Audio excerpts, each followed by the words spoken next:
నమస్తే. త్వరలో జరగబోయే పార్లమెంటు ఎన్నికలకు సంబంధించి తెలంగాణలో బీఆర్ఎస్ పార్టీ తరపున పోటీ చేయటానికి దాదాపు సిట్టింగ్‌లు కూడా అంత ఆసక్తి చూపించడం లేదు.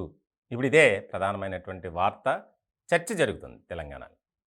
ముఖ్యంగా గతంలో చూస్తే బీఆర్ఎస్ పార్టీకి చాలా మంచి జోష్‌లోనే ఉన్నారు నాయకులంతా. కానీ తాజాగా జరిగినటువంటి ఎన్నికల్లో ఓటమి పాలైన తర్వాత ప్రతి ఒక్కరూ సైలెంట్ అయ్యారు.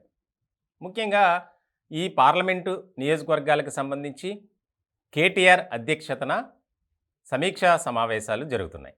దానికి సంబంధించి అంటే ఏ నియోజకవర్గం నుంచి ఎవరిని పోటీలోకి దింపాలి. దాదాపు చాలామంది మేము రాం, మా వల్ల కాదు అన్న స్థాయిలోనే సమాధానం ఇస్తున్నారట. ముఖ్యంగా ఇప్పుడు ఒక కీలకమైనటువంటి నియోజకవర్గం అది ఖమ్మం. ఖమ్మం పార్లమెంటు స్థానానికి సంబంధించి గతంలో బీఆర్ఎస్ నుంచి పోటీ చేసినటువంటి నామా నాగేశ్వరరావు కాంగ్రెస్ అభ్యర్థి రేణుకా చౌదరి మీద దాదాపు 1,68,000కు పైగా మెజార్టీ సాధించారు. చాలా మంచి మెజార్టీ అది.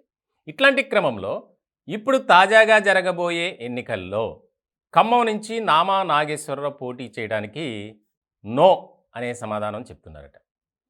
అంటే దీనికి చాలా ఈక్వేషన్స్ ఉన్నాయి. ముఖ్యంగా గతంలో ఉన్నటువంటి పరిస్థితులు లేవు.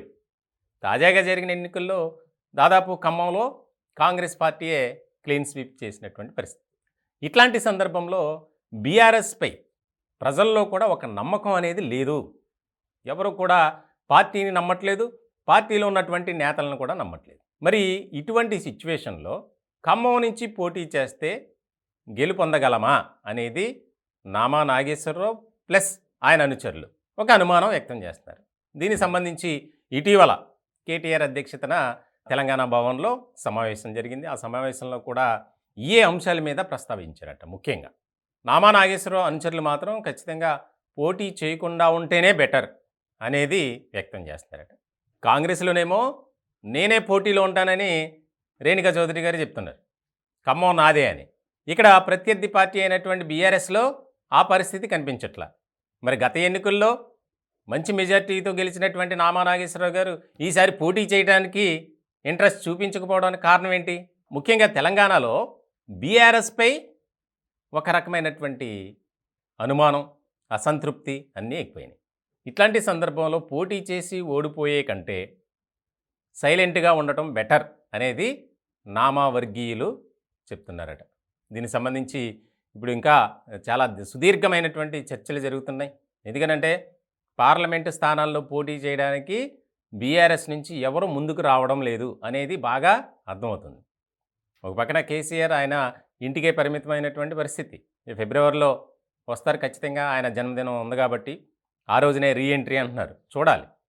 ఏదేమైనప్పటికీ బీఆర్ఎస్లో ఉన్నటువంటి నాయకులు ఈ రకమైనటువంటి అభిప్రాయాలు వ్యక్తం చేయడానికి చాలా కారణాలు ఉన్నాయి. పార్టీని నడిపించడంలోనూ, క్యాడర్ని బలోపేతం చేయడంలోనూ ముఖ్యమైనటువంటి నేతలు ఫెయిల్ అయ్యారు. అలాగే ప్రజల పట్ల ఉన్నటువంటి ఏదైతే సానుకూలత ఉందో దాన్ని కోల్పోయినటువంటి పరిస్థితుల్లో మనం ఉన్నాం బీఆర్ఎస్. కాబట్టి ఇప్పుడున్నటువంటి పరిస్థితుల్లో ఒక్క సీటు కూడా గెలిచే అవకాశం ఉందా అంటే చెప్పలేని పరిస్థితుల్లో ఉన్నారు బీఆర్ఎస్ నేతలు. ఇట్లాంటి క్రమంలో ఖమ్మం పార్లమెంటు నియోజకవర్గం చాలా కీలకమైంది తెలంగాణలో. ఖమ్మం అంటేనే ఒక రకమైనటువంటి పాలిటిక్స్ ఉంటాయి. ఇట్లాంటి సందర్భంలో బీఆర్ఎస్ నుంచి నామా నాగేశ్వరరావుని బరిలోకి దింపాలని యోచిస్తుంటే ఆయన మాత్రం ఇంట్రెస్ట్గా లేరు. ఆయన వర్గీయులు కూడా అంత ఇంట్రెస్ట్ చూపించట్లేదట. ఇలాంటి సందర్భంలో ఆయన్ని నామా నాగేశ్వరరావు గారినే మళ్ళీ బరిలోకి దింపాలని చెప్పి అధిష్టానం ఆలోచన చేస్తుంది. ఆయనతో ఆల్రెడీ సంప్రదింపులు ఇంకా జరుగుతుందంట. సో మరి చూడాలి ఏం జరుగుతుంది ఏంటి.